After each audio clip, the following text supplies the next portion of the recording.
Le complot des femmes était un complot visant à assassiner le roi égyptien Ramsès III. Le principal personnage derrière le complot était l'une des épouses secondaires du roi égyptien, Tille, qui espérait placer son fils Pentor sur le trône à la place du successeur choisi par le roi égyptien, Ramsès IV. Le plan a été organisé par un fonctionnaire du tribunal.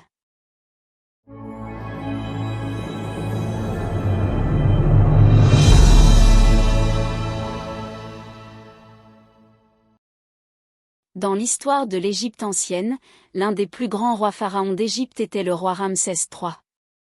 Il est l'un des rois de la 19e dynastie égyptienne. Il est le roi qui a pris Ramsès II le Grand comme modèle. Tout cela n'est pas sorti de nulle part. Ramsès III a réussi à vaincre les Libyens aux frontières occidentales. En même temps, il a pu faire face à l'invasion des peuples de la mer qui assiégeaient les frontières nord de l'Égypte. Il a écrasé les deux et a réussi à protéger les frontières lors d'une victoire militaire qui a jusqu'à présent dérouté les historiens. Il s'est battu avec brio sur les deux fronts et a remporté la victoire.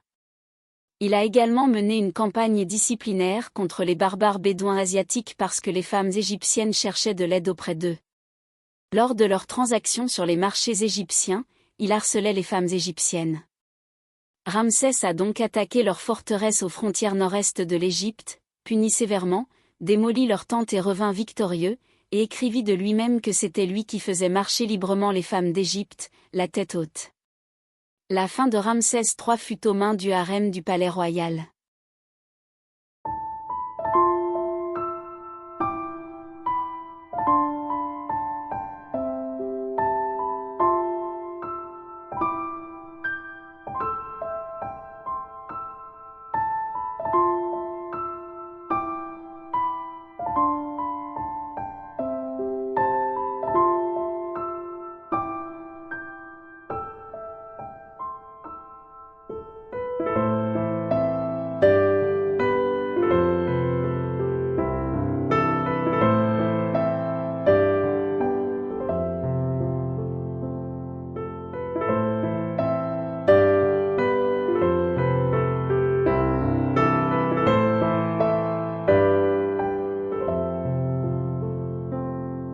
Le complot des femmes.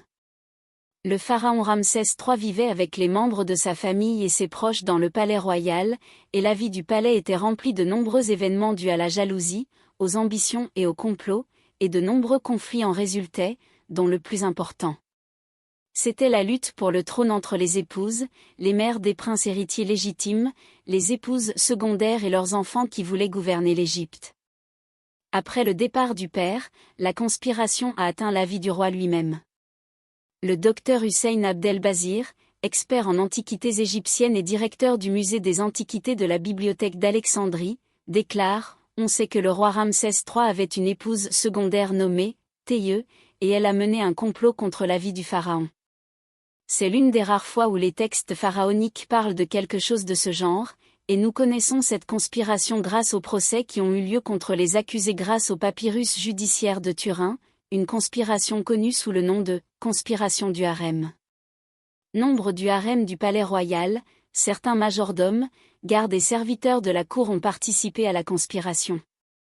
Le but de ces conspirateurs est connu, et peut-être la raison principale de la conspiration est que cette reine, T, en coopération avec certaines des femmes du palais, projetait d'assassiner le roi afin de mettre ensuite son fils, Pentor, sur le trône à la place du prince héritier légitime, le roi Ramsès IV.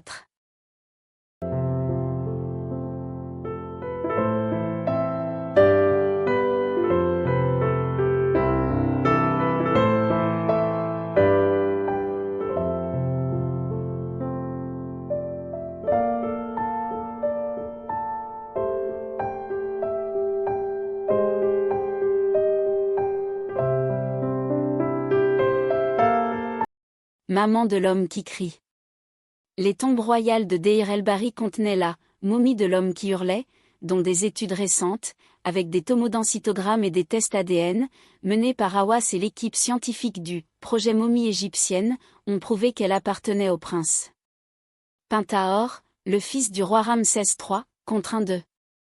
Il se suicida par pendaison, en guise de punition pour son implication dans le meurtre de son père, le roi Ramsès III, dans ce que l'on appelle la conspiration du harem, selon le communiqué.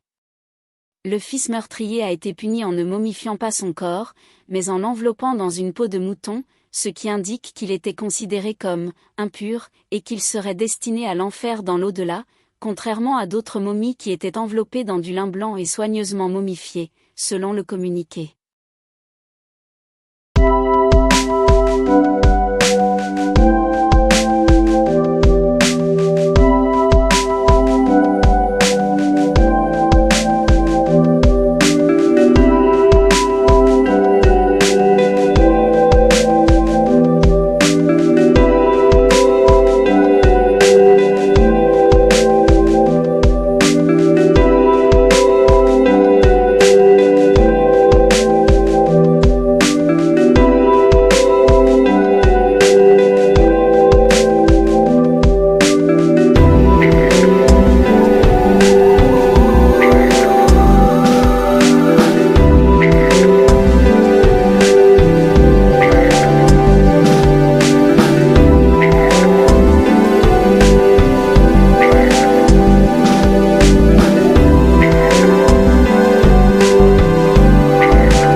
Maman de la femme qui crie. La momie de la femme qui crie. 2 scientifiques égyptiens ont pu résoudre le mystère de la momie de la femme qui crie, depuis la cache royale de Deir el-Bahari, selon une étude récemment publiée dans une revue scientifique internationale.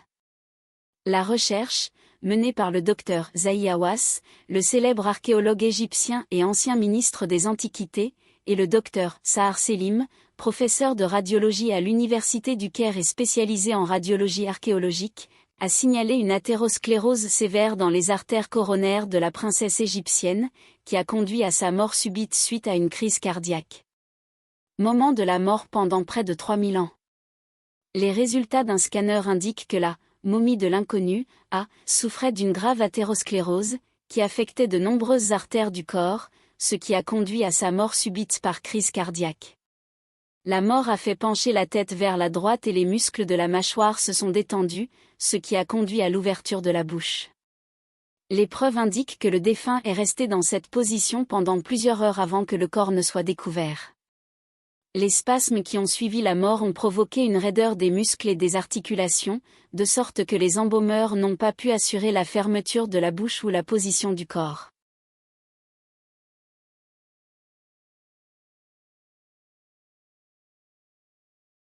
Nous avons atteint la fin du voyage sur l'histoire de la trahison à l'intérieur du palais du roi Ramsès III, qui a causé sa mort aux mains de sa femme et de son fils. J'espère que vous aimerez la vidéo.